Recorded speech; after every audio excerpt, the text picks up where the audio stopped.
रुपालीताई म्हणताय की मी महिला आहे, एवढे लांबून मी SIT चौकशीसाठी येऊ शकत नाही.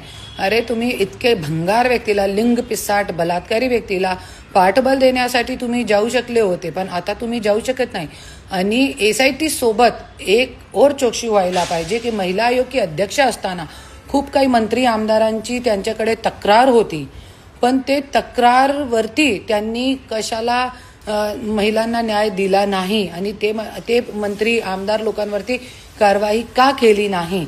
याच्यामध्ये धनंजय मुंडेवरती कमी ते कमी मी माझी कंप्लेंट आहे त्यांच्याकडे. रेणू शर्माची कंप्लेंट होती, ज्ञानेश्वरीताई मुंडेची होती आणि गणेश नाईक, जे दीपा चौहानचा मुद्दा होता, दीपक सोलंके पाटील, ये प्रीती दीपक सोलंके, ये महिला ने कंप्लेंट दिली होती, त्यांना न्याय मिळाला नाही.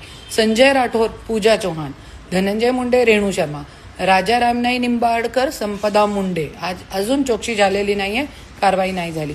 अनंत गर्जे, PA पंकजा मुंडे, संजय सिरसाट का बेटा आणि जान्हवी, रामप्रसाद बोर्डीकर, भारती मुरकुटे आणि ज्ञानेश्वरी मुंडे आणि अशी खूप काही महिलांची कंप्लेंट होती.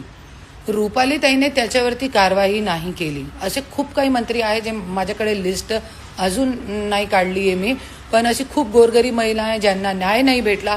तो हे गोष्टीची पण चौकशी व्हायला पाहिजे आणि कसे आपले महिला आयोग पदाचा गैरवापर करून असे मंत्री आमदारांना पाठबळ देण्याचे काम हे महिला आयोग की अध्यक्ष रुपालीताई चाकणकरने केलेलं आहे.